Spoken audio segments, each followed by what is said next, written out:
All right, we are starting in week 8 of our lecture series on the essentials of the Christian faith. And the last statement on the essentials sheet that you should have gotten in week 1. If you don't, you can always look back online at those at the very first week. I think it's included underneath the first lecture. You can go and find that. And on that sheet, you're going to have a bunch of statements. And they're statements that we as a church hold to be essential statements, things that we believe are really important. And today we'll hit the last one of those. And so we've talked about a bunch of them. We've talked about the authority of the Bible. We've talked about Jesus Christ as God the Son. We've talked about the Trinity. We've talked about all of these different things. And now we're going to try and kind of pull it together a little bit in Christian unity. And so the last statement on that sheet is that I believe in the spiritual unity of believers in our Lord Jesus Christ. Very short, very sweet little statement, something that we believe is really important to the church. Not just to this church, but it ought to be important to every church that we get along well with our fellow Christians. Now, there are going to be some restrictions there. We want to do the best that we can to uphold all of our essentials, not just this one. And so if you put this one, you put it at the very top, it's going to get messy really fast because you're going to be doing things that you ought not to do. And so we'll talk about that. There's a couple of scriptures associated with this one. We'll read from John chapter 17, verses 20 through 23. And this is part of Jesus' prayer for his disciples, not just the disciples at the time, but also those disciples that are that you and I hopefully are today. And so this is a really important prayer for us to see what Christ is asking for right before his crucifixion. So he says in verse 20, I do not ask for these only, but also for those who will believe in me through their word, that they may all be one, just as you, Father, are in me, and I in you, that they also may be in us, so that the world may believe that you have sent me. Now, I know that's a lot of confusing words, right?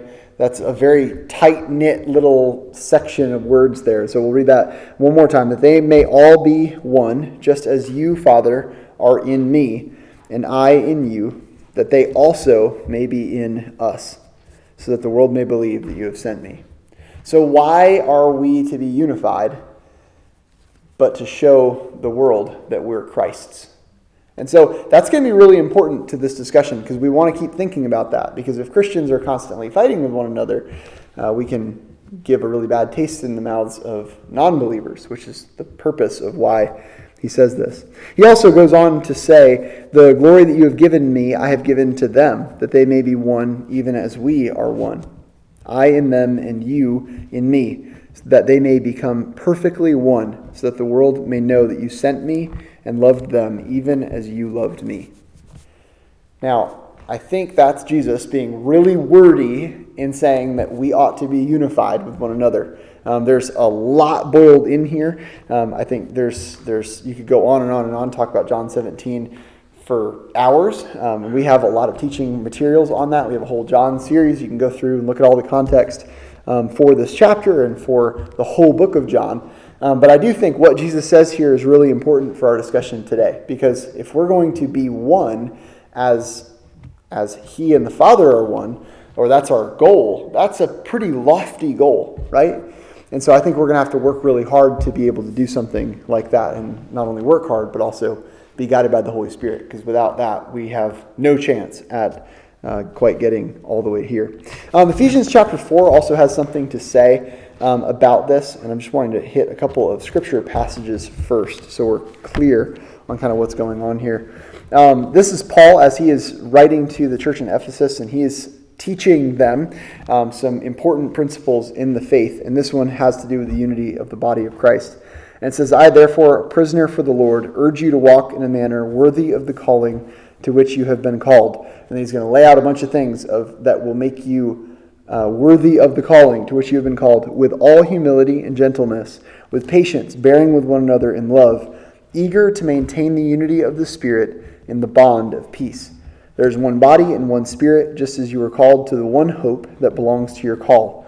One Lord, one faith, one baptism, one God and Father of all, who is over all and through all and in all. And the rest of that piece continues to talk through the various ways that we interact as one body in the church. And so we have various gifts. We have all these different spiritual gifts, and all of these things help to unify us together. And then Revelation chapter 7, we get a picture of what I think this will kind of look like. And I think this is a kind of a neat way to think about the end goal in mind of unity. Revelation chapter 7, verses 9 through 12. After this I looked, and behold, a great multitude that no one could number, from every nation, from all tribes and peoples and languages, standing before the throne and before the Lamb, clothed in white robes with palm branches in their hands, and crying out with a loud voice, Salvation belongs to our God who sits on the throne and to the Lamb. And all the angels were standing around the throne and around the elders and the four living creatures, and they fell on their faces before the throne and worshipped God, saying, Amen. Blessing and honor and wisdom and thanksgiving and honor and power and might be to our God forever and ever. Amen. So I think this is a really neat picture, right? At the end, all of creation will come together, be unified in praising and honoring and glorifying God. And so I want us to think of all of these unity pictures in the Scripture as we answer some of the questions that we have for this week. So here's a interesting thought, and we're a movement that I think is unity in the church is important to us. Who are we to be unified with? Who can we be unified with? And as Restoration Movement Christians, which is our background, our theological background as a Restoration Movement Christian church, we believe that we are Christians only, not the only Christians. I love that statement. We are Christians only, but we're not the only Christians. And so that goes all the way back to, I believe it was Thomas Campbell said that the very first time. And he's like, guys, this is super clear. Because back then, they were all fighting about every little thing. He was kind of looking back on several centuries before that at Roman Catholics were killing Protestants. Protestants were killing Roman Catholics. Protestants were killing other Protestants. Some Roman Catholics in Spain were killing people in France. Like, it was constantly these divisions in the church for really no great reason. Now, there are times where I think we do need to put our foot down with things. But most of the time, this was not the case. This was usually a power struggle or a very small doctrinal point that was being pushed to the point of breaking apart the fellowship of Christ. This was a saying that was popularized by one of our founders, and I think it's important that sometimes we disagree with doctrines of another denomination or another group of Christians, but we still consider them Christians. And that's a major difference between this church body as a whole, and many other groups of Christians. We want to recognize, as much as we can, a broad Christian community. That means that they hold to the essentials that we've been going through. That's the importance of these, because we're going to see in a second why we need to have some borders on that, because otherwise you just call anything Christian and you can just do whatever you want. So we'll talk about that. But that also means that when we say we can be unified with people, that means that I feel comfortable going to my grandparents' church and taking communion with them. They're Presbyterians. I don't really have that big of an issue with it. It's you go and you, other than when they give you wine surprise style and you're like, gosh, that was stronger than I meant it to be. But other than that, this is something that we can be unified on. And we'll talk a little bit more about the differences as we go through. But I do think it's important to make that clear, that we can worship together, that we can have that unity. That has been really clear in my life, just because I have a lot of family that doesn't come from all the same theological background. So this is a personal one for me. So does this apply to all groups that say they are Christians? And the answer to that is a huge no, and there's a reason for that. Sometimes Christian is wrongfully applied. It's applied to a heretical or occultish movement. I take those two things and separate them a little bit. Heretical movements would be movements that deny an essential of the Christian faith. So those are things that we've already learned about. So if somebody walks up to you and says Jesus isn't God, we're going to have a problem, and you probably can't associate with them on the level of brother and sister, though you certainly can still talk to them. And I would put in this camp of heretical and cultish movements, Latter-day Saints, Jehovah's Witnesses, Oneness Pentecostals. I don't mean all Pentecostals. Don't hear me when I say that. There's a specific group called Oneness Pentecostals, which believe that there is no Jesus or Holy Spirit. It's just God. He goes by Jesus sometimes, and it's a whole thing. It's a mess, and I don't understand it, but that's what that's what they try to push. It's very popular right now. It's one of the fastest growing movements in Africa. Oneness Pentecostal. Yeah, and I only say that because the churches around us, we don't encounter Oneness Pentecostals that often, but the African church does all the time. It's really, really popular over there right now. So I just say that where Bernard is. Actually, they have pretty constant run-ins with that type of Pentecostal church, and there's a big discussion happening. If you deny the Trinity, we have problems. So we want to affirm the Trinity. We see that in the Bible. We talked about that at length in our other lesson. Additionally, some churches may not necessarily, they might say they affirm what we affirm, but then they throw out really, really important moral standards that we find clearly in the Bible. Not like things that are like gray areas, but like serious moral things that are very clear in Scripture.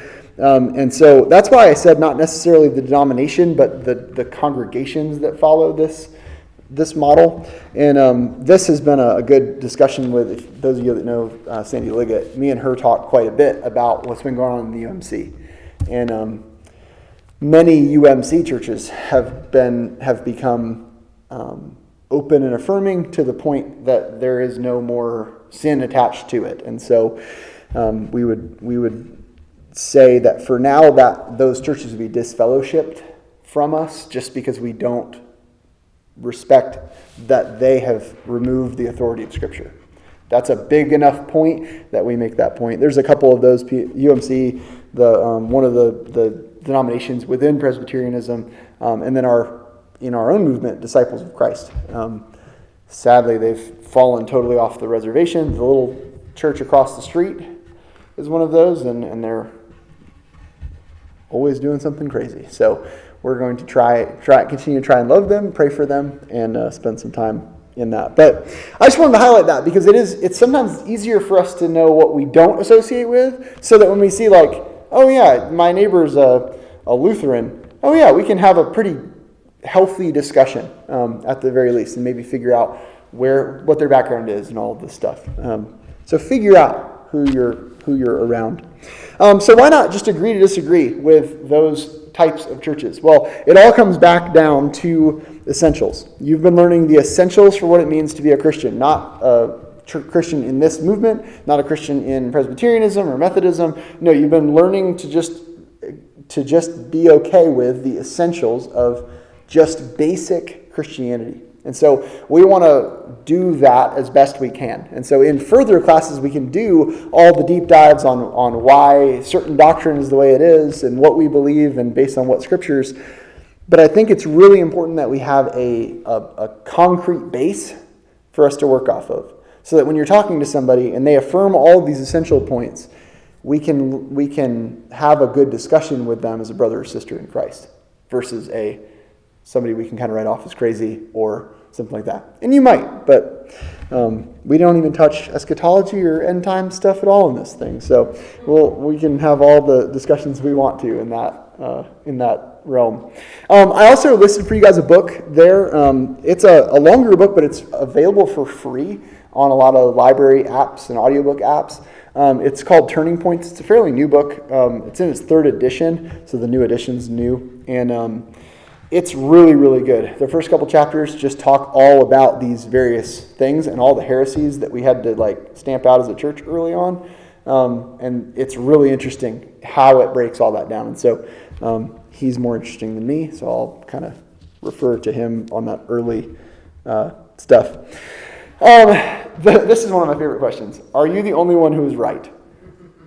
Notice how I put that in parentheses. One of the things that cracks me up the most is when people get really, really, really, really defensive on one very small issue. And it happens all the time. And we all have our pet issues. We all have things that we're like, this is awesome. In our house right now, we have a huge disagreement on, if you go into Genesis chapter 6, are the Nephilim the offspring of angels or demons and people, or are they just regular people from a good and a bad line? We are vastly different. Bailey likes the boring answer, that it's just the bad and the good people, and I'm like firmly on the side of it's a demon and a person. But those things are not essential. I think I'm right. But it's not that important. I'm not going to cause strife in my household because of my stance on that issue. And that's a dumb thing, but so many of our things do kind of act like that. It's like we think one thing and the other person thinks the other thing. We both have biblical data for it. So let's continue to hold those, continue to be strengthened by each other, and do that in a healthy way. I wrote down a couple of other things that some churches disagree on. Communion. Every week in this church, that's a holding of our denomination or background of churches. We take communion every week. You'll see that in every Christian church around the nation. Presbyterians aren't going to do that. They might baptize their babies like pretty much everyone else except for us and the Baptists. They might have different worship styles and I say weird singing. Again, my grandparents are Orthodox Pres, and they sing hymns that I've never even heard. And I grew up in the church, and I'm like, this is not a song, this is a chant. So all of this stuff, I say this to say, I know, I hope my grandfather watches this. But I say all this to say, these are not things to divide over. These are all extra things that are important, but they're interesting, and we can still be Christians and hang out with one another, discuss with one another, and continue to have that Christian unity. Should you leave a church based on an essential issue? The answer is yes. That should be very clear. If we hit an issue, if you ever hear me or Ben preach something that completely disagrees with one of these essentials, we got a problem. First of all, please come and see us, because I'm hoping that was just a misspeak. We will never try to preach something against the essentials, but let us know if you think that, and we will have that discussion at that point. But seriously, that's a big deal there, because at that point, you're not speaking as a Christian. To speak outside of those essentials, not that my essentials list is so good, but because the Bible is very clear on those things, we want to make sure that that's happening. So yeah, if you are seriously considering, if you were at a church and you had to leave that church, I think it should be on one of these essential issues. You can leave for a non-essential if you have such a doctrinal stance that you just want to hold that in the sand, and you can. I totally get it, and that's okay. We've had people leave this church based on stuff like that. That is totally fine, because there are differences in certain churches, and the way you grow up influences that, the way that your parents grew up, the way that you learned your faith, the way that you learned to read your Bible. Some of that is non-essentials. I hope that we have some liberty there to talk, and we try to be a church that allows everybody to do that. On those non-essentials, we do want to permit liberty for you guys to hold various views on secondary issues. But on the primary things, the things that have to do with salvation, the things that have to do with our beliefs in God, our beliefs in the Trinity, on all of these things, we want to make it really, really clear that those things are essential, and we will break apart based on that stuff. But we will hold together through a lot of other things, through a lot of smaller doctrinal things. And don't hear me saying that I'm downplaying doctrine. If you ever talk to me for any length of time, I am a die-hard doctrine guy. I love the creeds. I love talking through all of this stuff. But my concern is that we are Christians first. Then we can start to add doctrines in, because I want us to be as biblical as we possibly can. I have a certain understanding of what that looks like.